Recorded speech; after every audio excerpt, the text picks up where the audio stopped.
Salut les étudiants, j'espère que vous allez bien. On se retrouve aujourd'hui pour une nouvelle vidéo après un petit moment d'absence, un petit mois quand même.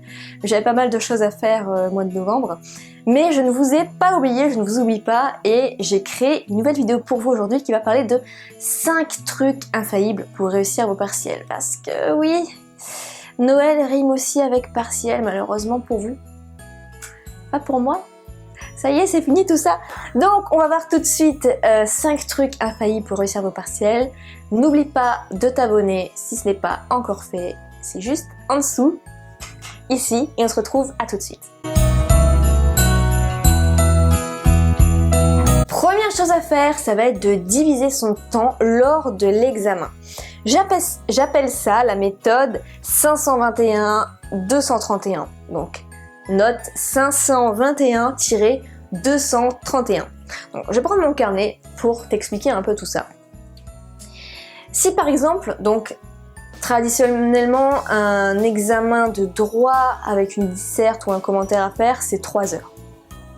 Donc, cette méthode-là, c'est pour un examen de 3 heures, si tu as une disserte ou un commentaire d'arrêt. Donc, 521-231. Le 521 avec le 5 représente la première partie du temps, donc c'est 5 minutes. 5 minutes pour la lecture du sujet plus le choix. Ok ? Donc, pas plus de 5 minutes. Tu regardes ta montre, tu notes, et quand il est, par exemple ça commence à 9h, quand il est 9h05, tu dois noter que tu dois avoir choisi ton sujet, plus avoir lu le sujet, enfin la disserte, mais bon c'est une seule phrase donc ça va. Donc voilà, 5 minutes, pas plus.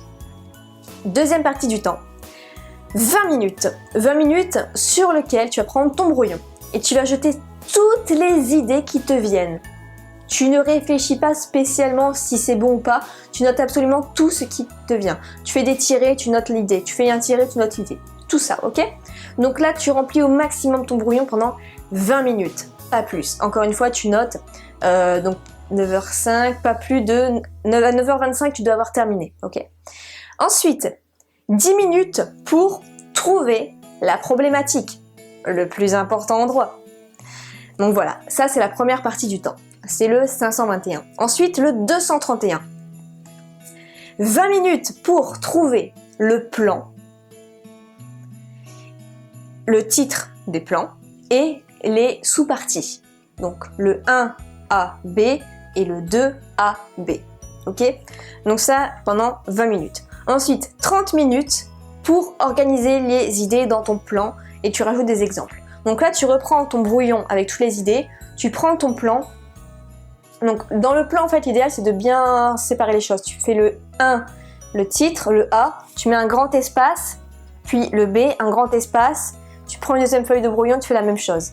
Et avec tes idées en vrac, tu vas compléter dans les parties dont il faut parler de ça, quoi, ok ? Par exemple, tu as une idée sur, je sais pas, la police judiciaire, ça doit venir dans ton 2.1, dans ton 2A, quoi, bah tu vas le mettre là-dedans, ok ? Donc tu vas mettre tes idées ainsi dans le plan et tu vas rajouter avec des exemples qui peut-être te reviennent ou des exemples de jurisprudence. Et enfin, pendant 10 minutes, et pendant 10 minutes ensuite, tu vas vraiment compléter avec tes souvenirs. Donc tu vas réfléchir au maximum, cette fois-ci tu vas bien prendre ton temps, à visualiser ton cours, des choses qui peuvent te revenir et tu vas compléter ici avec ton plan. Et enfin, il va te rester à peu près 1h40 donc pour tout rédiger au propre, ok ?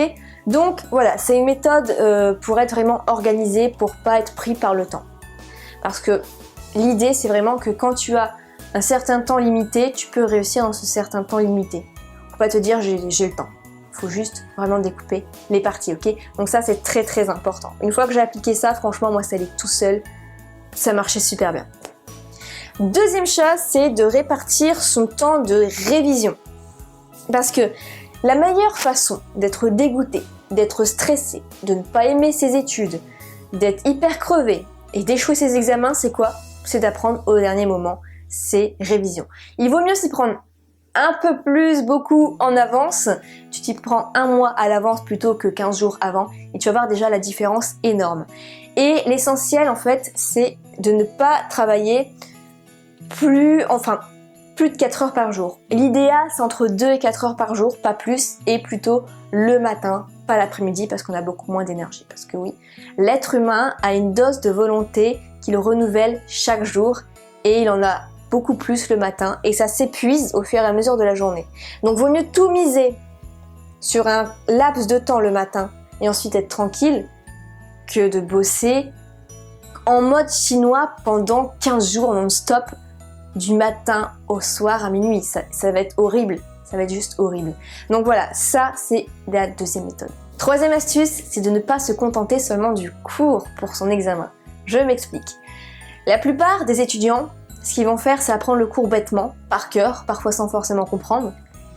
Et c'est pas la meilleure solution pour avoir des excellentes notes.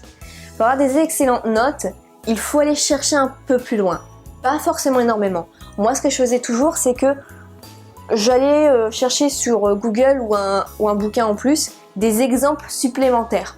Et ainsi, tu vas impressionner le prof. Parce qu'il ne va pas forcément connaître ton exemple, ou alors il va juste se dire « Tiens, c'était pas dans mon cours, ça ». Et pourtant, cet étudiant a fait l'effort d'aller voir cet exemple. Et franchement, c'est pas commun. Donc, comment on note un prof, c'est aussi par rapport aux émotions, aux impressions qu'il a. Et donc, il va augmenter ta note.